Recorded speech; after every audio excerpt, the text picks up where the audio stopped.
What's up? What's up? It's Larry Turnbow back again. Just want to make another video. Um, some about something else that kind of just been on my mind for a while. Something I'm always kind of thinking about. Just thought it'd be cool to share. This one, we'll just jump straight into it. This one is called, or this is about how I became a reader. So like how slash why I started reading. I made reading a normal thing that I do on a regular basis. Why I made that decision, when I made that decision. So kind of an interesting story. So this was around the time when Obama had first got elected, and I guess I'm kind of doing this is a little slight, if you will, tribute to Obama. Donald Trump getting inaugurated today. This was his last day as president. This is one thing I can say I kind of got from him, or just from an interview.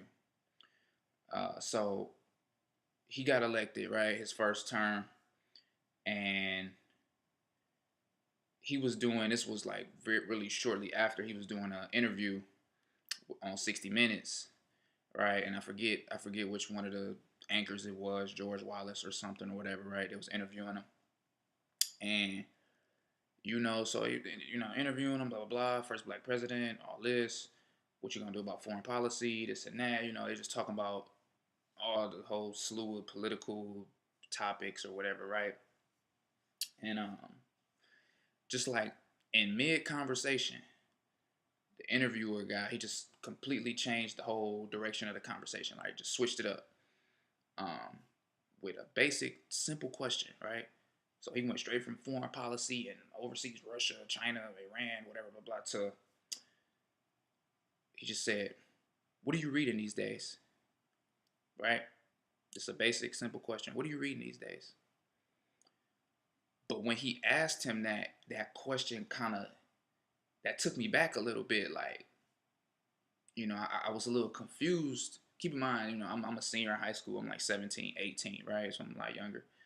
But I was, it just kind of, it was a little strange to me because at the time, if somebody would have asked me that question, like just kind of randomly, we just kicking it, we just talking, like, hey, yeah, so yeah, Larry, what you reading these days, right? Somebody would have asked me, my response would have been, why are you assuming that I read? Why are you assuming? You making an assumption. Why are you assuming that at any given moment in time, I got a book that I'm reading that I'm trying to finish? But when I said that to myself, it clicked right there instantly. It made so much sense. He's the president of the United States. Of course, he's a reader. Of course, he is constantly trying to improve himself. Of course, he's constantly trying to gain new information, have better insight, be sharper mentally, be more educated. Those things are just a forever ongoing ongoing process. It made sense once I actually had to sit there and think about it, and it was clear that Obama and the interviewer, they were on the same page. Like, I'm sure you heard it said, what's understood don't need to be said. He didn't have to ask him, do you read books? To which you say, yeah. Oh, okay. What are you reading? He already knew he reads. He's a president. He at this level of society. He that high up. The guy interviewing him, apparently, obviously older man. They have that understanding. And I was just a young man in high school, and I didn't have that understanding. Like, man, okay, it really made a lot of sense to me. I was thinking about it in terms like, if I was to go back to my hometown, right? You see, I got the Michigan State on. I'm from Detroit.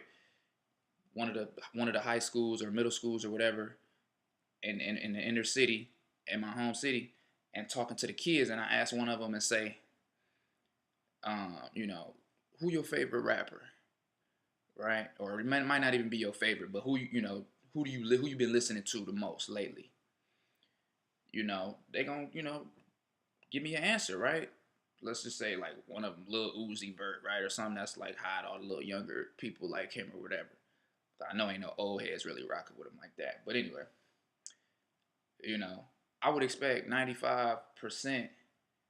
95 to 99, if not 100% of them kids to have an answer, right? I wouldn't have to ask any of them, do you listen to rap? And then they say, yeah. And then I say, well, who's your favorite rapper? I know you listen to rap. I know you do. I already know they do. I don't even have to ask. What's understood don't need to be said, you know? It's just I ain't probably never met the kid before a day in my life, but I can look at you based off of certain things. You in the inner city kid, you're a black kid in Detroit, you know. Of course you listen to hip hop music. Of course you listen to rap. You know, and it'll probably be one or two kids trying to be funny and say, oh, I don't listen to rap or whatever. And it might even be the truth, but I bet my life on it. 95+% do. You know what I'm saying? And what's understood don't need to be said. So in that same way, you know, we just kind of on the same page. I already know. You know, if you think about it like that, and that's just how I saw Obama was with that interviewer. Like, he already knew reading is fundamental. Of course, you read books. You know, he asked him. He made the assumption. He asked him, and Obama had an answer. I think he said Lincoln at the time. You know, I was like, oh, I've been reading Abe Lincoln or something else, right? So that always stuck with me. Like, after that, it was like, man, you know, reading is something that I should be doing. Like, clearly, you know what I'm saying? I'll rise higher in the world and probably get further in life, you know, if I'm constantly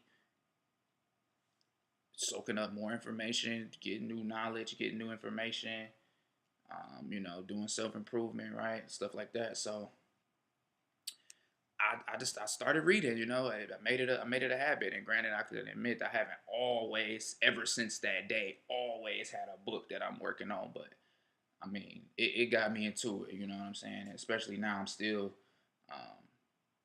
you know, my collection, my book collection is building up. You know, something I take, one of my most prized possessions, honestly, my book collection. That's worth something. So yeah, you know, I'm actually got this one right here. This is what I'm currently reading right now. Napoleon Hill, Outwitting the Devil, right, with the Sharon Lecter. I believe that's the same lady who do the Robert Kiyosaki stuff, the CPA, who do his forwards and stuff. Um, this was recommended to me by a good friend. We were talking on the phone one day about some business stuff, and I was explaining something to him, and he's like, man, what you talking about right now? What you saying? What you trying to overcome? Like, they hit that in this book. Like, you should go get that book. You should check it out. So it took me a minute, but I did end up going to get the book. So, and I'm about halfway through with it now. I'll probably finish it. I'm sure I'll finish it before the month is over. So that's just what I'm on right now. But yeah, I just wanted to make this short video, just speaking on that story, that experience I had watching that interview, how it impacted me. It made me think, kind of shifted my brain a little bit, and it made me want to, you know, start picking up more books, and make it a regular thing that I do. And I'm glad I have. I can say it's benefited me over the years. So that's that. That's this video. You know, hope you liked it. Hope you got something from it. If you watched it all the way through, thank you. Appreciate you. And signing off.